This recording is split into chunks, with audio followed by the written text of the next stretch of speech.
हम चेहरा देखते हैं लेकिन ये नहीं देखते कि वास्तविक हमारा चेहरा पहचान क्या है। चेहरा देखिए, जिस दिन आप अपने अंतर की बातें चेहरे के सामने दर्शन करने लगेंगे, जिस समय आप अपना चेहरा देख करके मन की भावना शीशे में देखने लगेंगे, उस दिन आपको चेहरा देखने की इच्छा नहीं जगेगी। ये चेहरा तो मात्र एक ऐसा बंधन है जिससे मनुष्य खुद से पहले बंधता है। चेहरे के बंधन से मनुष्य पहले खुद से बंधता है, फिर उसके बाद बंधनों की लड़ियां लगती जाती हैं और बंधता जाता है। हम शीशे के सामने गए, आज हमने बहुत पेंटिंग की है, बहुत सुंदर लग रहे हैं, तो खुद से खुद के मोह प्रकट हो जाता है। अरे बहुत सुंदर लग रहे हैं आज। ये खुद का मोह होता है। जिस दिन ये मोह खत्म हो जाएगा, किसी को देख करके आप उसे सुंदर नहीं कह सकते। क्यों? क्योंकि पहले अपने शरीर का अपनापन खत्म करिए। ये अपनापन ही है जो कि व्यक्ति को रुलाने के लिए तैयार रहता है। एक व्यक्ति बड़े घर का मालिक, बड़ी बड़ी कोठियां थी उसकी, अचानक उसकी कोठी में आग लगी, कोठी जलने लगी। व्यक्ति दौड़ता हुआ गया और चिल्ला करके रोने लगा। एक पड़ोसी बगल से आया, बोला कि अरे क्यों रो रहे हो, तुम्हारे पुत्र ने तो ये मकान बेच दिया है। जो ये बात सुना वो चुप हो गया। क्यों? क्योंकि पुत्र ने तो बेच दिया, अब अपना तो है ही नहीं है। तब तक पुत्र तुरंत आया, बोला पिताजी घर जल रहा है और आप चुपचाप बैठे हुए हैं देख रहे हैं। पिता बोला कि मकान तो तुमने बेच दिया है। बोले कि बेचा नहीं है, बेचने की बात चली थी। अब जो ये बात पिता सुना, महाराज सिर पटक पटक के रोने लगा। संत कहते हैं क्यों रोना है? क्योंकि अपनापन है। जब अपनापन खत्म हो जाएगा तो किसी प्रकार का रोना नहीं होगा। अपनापन है तभी तक रोना आता है। भगवान को सबसे रामा जी ने भगवान को दान किया, और जो दान किया महाराज भगवान से चटनी पिसवाने लगे नारद जी महाराज। अब भगवान चटनी रगड़ते हैं, नारद जी को खिलाते। अब सत्यभामा जी को सारी जितनी भी रानियां थी डांटने लगी, बोलने लगी ये तुमने क्या किया, तुम पर ये तुम्हारा ही अधिकार है। बस बोले गलती तो हो गई। नारद जी से कहीं कि देखिए दान में कोई और वस्तु ले ले, मेरे पति को आप दे दीजिए, सोना चांदी हीरे जवाहर ले लीजिए, मेरे पति को आप वापस मुझे लौटा दीजिए। नारद जी बोले कि आप दे सकती हैं अपने पति के बदले और सारे जितने भी जेवरात हैं। हाँ, इनके बदले मैं बहुत कुछ दे दूंगी आपको। इनके बदले बहुत से ऐसे धन है जो कि आप इनके बदले मिल जाएंगे इनके बराबर। बोले अच्छा तब ठीक है, पलड़ा मंगाइए। पलड़ा मंगाया गया, ला करके तराजू रख दिया गया।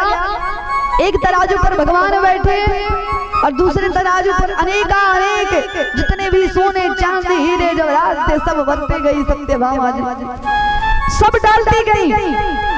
नारद जी देख रहे हैं भगवान में बैठ करके मुस्कुरा रहे हैं। ठाकुर जी लो भाई तौल लो मुझे। ठाकुर जी बैठे हुए एक पलड़े पर अनेक शास्त्र अनेक जितने भी सोने चांदी लदे जा रहे हैं। अब सत्यभामा जी के जितने भी तिजोरी थी सब खाली हो गए, लादती गई रखती गई सब खाली हो गए। सत्यभामा जी ने अपने गले का हार लटका दिया, फिर भी वो भगवान का पलड़ा उससे उधर नहीं उठा। भगवान का पलड़ा उठा ही नहीं, भगवान नीचे के नीचे बैठे। अब सत्यभामा को बहुत बड़ा आश्चर्य, ये क्या होगा, इतने बड़े बड़े सोने चांदी इतने बड़े बड़े हीरे मोती सब रख दिए लेकिन भगवान उठ क्यों नहीं रहे। नारद जी ने पूछा, नारद जी से पूछी कि महाराज ये क्या चक्कर है, मुझे तो समझ में ही नहीं आ रहा कुछ। बोले अब देखिए आप तो दान दे दिए, अब मेरा आप दान पूरा करिए तो अपने पति को ले जाइए। अब बेचारी सत्यभामा रोने लगी, अरे भगवान ये तो दान पूरा ही नहीं हो रहा है, बड़े बड़े जितने भी सोने चांदी थे लाद दिए लेकिन अब तो अब क्या करें। अब सत्यभामा रोने लगी। भगवान ने देखी कि अरे ये तो रोन रही है, लेकिन इन्हें अभी समझ में नहीं आ रहा है कि भगवान धन दौलत सोना चांदी के लिए कभी भी लालच नहीं देते। रुक्मिणी जी देखी, रुक्मिणी जी भगवान को देखकर मुस्कुरा रही है, प्रभु अब मुझे ना सताइए, अब सत्यभामा को बुद्धि ज्ञान दीजिए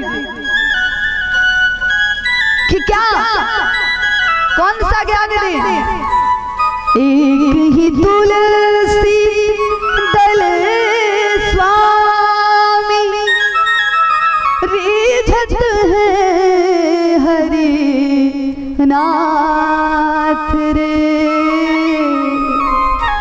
सोने चांदी कुछ नहीं भावे तुलसी दल के समान रे। एक पत्र पर सब कुछ त्यागे अरे तुलसी साना कोई धन है रे। अरे जगत का मालिक तुलसी पर रीझे धन दौलत क्या चीज है रे।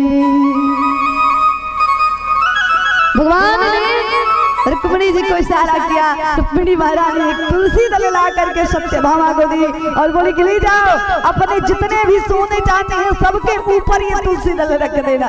जो वही सत्यभामा ने तुलसी दल रखा घड़ी घड़ी घड़ी करते हुए पलड़ा उठ गया और ये देख करके नारद जी तुरंत बोल दिए श्रीमन नारायण नारायण हरि हरि श्रीमन